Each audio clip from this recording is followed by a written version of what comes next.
OK, donc une fois que vous ayez enregistré tout ce qui a été dit, j'aimerais revoir des points importants. Donc, dans un premier temps, l'importance des objectifs. Comme je vous l'ai, mentionné, précédemment, vraiment, il est important d'être conscient de toutes les possibilités, mais vraiment qu'il est crucial, je dis bien crucial, d'avoir les bons objectifs. En fait, les objectifs, vos objectifs que vous allez définir, ils sont essentiels pour votre trading. Parce qu'en fait, ils peuvent vous être en fait, c'est un accélérateur, entre guillemets, un accélérateur de processus. Je veux dire par là que soit vous avez défini des bons objectifs et dans ce cas-là, ils peuvent vous être très bénéfiques ou vous avez défini des mauvais objectifs et là, ils peuvent tout simplement vous être nocifs. En fait, ces objectifs, ils reposent tout simplement sur vos attentes. Je vais donner un exemple. Par exemple, donc attendez, je vais changer de slide, voilà. Donc par exemple, si, je pense que je peux être rentable tous les jours. Par exemple, faire 1 chaque jour. Je pourrais me fixer donc pour objectif, chaque jour je gagnerai 3 1 peu importe, bref. Mais la question c'est, est-ce que c'est vraiment réaliste? Est-ce que faire 1 3 tous les jours, ça dépend uniquement de moi? Est-ce qu'il existe une stratégie avec un win rate de 100? Bah, la réponse c'est non. Si je décide de gagner de l'argent aujourd'hui, est-ce que ça signifie que j'y parviendrai? Bah, la réponse, les gars, elle est non.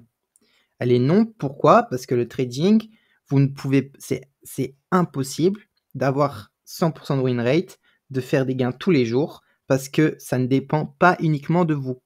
Et donc, ce que je veux dire, c'est que il y a en fait beaucoup de facteurs à prendre en compte et pas, être uniquement centré sur sa personne, sur ses capacités, mais vraiment prendre plusieurs facteurs en compte comme mes émotions, on a vu précédemment, comme, l'état du marché, la période du marché, la session et cetera. Donc ça en fait, ça dépend pas que de vous. Ensuite, ce que j'aimerais, définir avec vous, c'est, avoir des objectifs, réalistes et une influence personnelle. Ce que je veux dire par là, c'est que donc on a vu qu'il était crucial de se fixer des bons objectifs et des objectifs sur lesquels on a la main, sur lesquels on peut vraiment les travailler.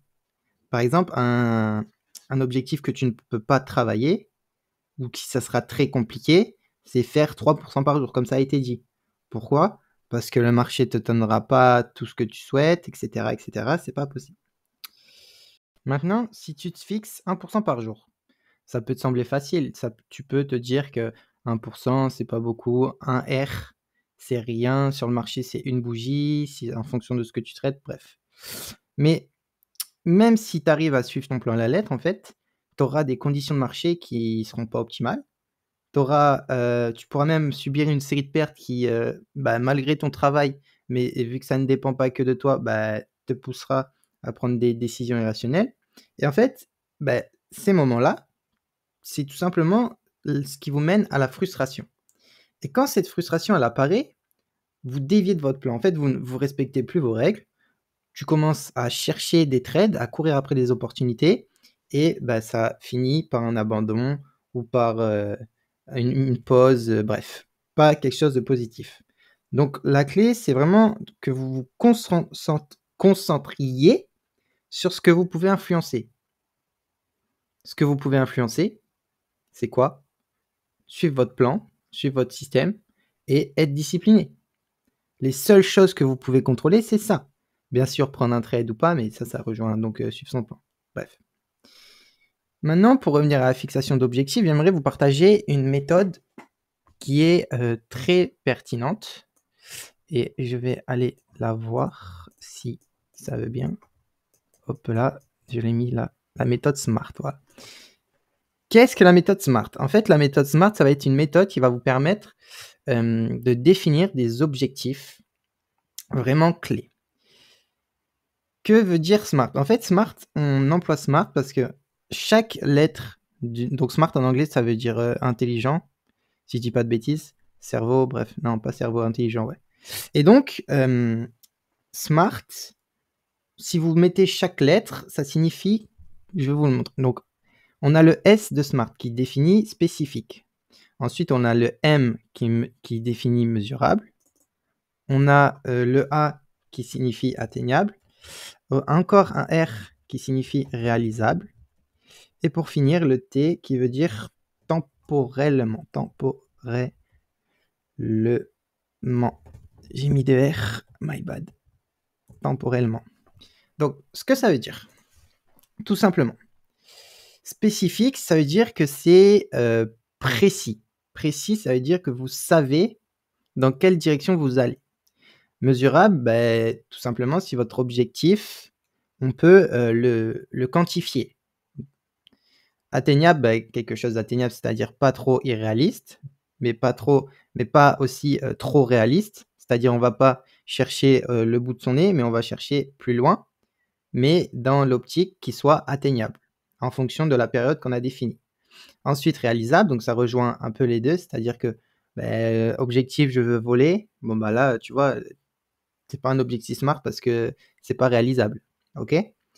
Et temporellement défini, c'est-à-dire que tu as une timeline, tu as une période de temps où tu sais que tu devras finir ces objectifs. Par exemple, moi, j'ai pour objectif 3 objectifs à la semaine, 3 objectifs au mois, et ça me convient très amplement. Bien sûr, des objectifs SMART en utilisant cette méthode. Donc, si je peux vous donner un exemple d'objectif SMART, ce serait, par exemple, si, on va reprendre mon exemple de gagner 1% par jour. Je gagnerai 1% par jour. Est-ce que c'est spécifique? Oui, c'est clair, précis, net. Est-ce que c'est mesurable? Oui, c'est 1% par jour. Mais est-ce que c'est réalisable? Pas vraiment. Pourquoi? Parce qu'en fait, les conditions du marché, elles sont pas sous votre contrôle. Un autre exemple. Je serai discipliné tous les jours. Ok, maintenant, que signifie être discipliné pour vous? Est-ce que c'est un objectif spécifique? La réponse c'est non. Cet objectif, il n'est pas clair. Être discipliné, ce n'est pas spécifique. C'est un objectif qui, tout simplement, n'est pas spécifique et pas mesurable. Ok. Donc, ce n'est pas un objectif SMART. Ok. Maintenant, imaginons que vous ayez un problème d'overtrading. Comment pourriez-vous définir un objectif SMART? Eh bien, par exemple, ce mois-ci, je prendrai au maximum 2 transactions par semaine. C'est spécifique? Oui. Ok, c'est précis, 2 transactions par semaine. C'est mesurable? Oui, ok. Tu as 2 transactions dans une semaine. C'est atteignable? La réponse c'est oui. Parce qu'à la fin de semaine, tu définiras si oui ou non tu l'as atteint. Et en fait, il est pertinent. Il a une timeline et il est pertinent parce qu'en fait, il vous permet de lutter contre votre overtrading. Et donc ça, c'est un objectif SMART. Maintenant, votre rôle en tant que trader. Réfléchissons un peu et posez-vous la question, quel est votre métier en tant que trader? Moi, j'ai beaucoup de mes clients, des personnes avec qui je fréquente, qui me disent que le rôle d'un trader, c'est de gagner de l'argent. Mais est-ce que c'est vraiment le cas? Est-ce que c'est vraiment ça, le rôle d'un trader? Si on repense à nos objectifs SMART, est-ce qu'on peut être rentable 100% du temps? Non. Est-ce que je peux définir chaque jour que je vais avoir un résultat positif?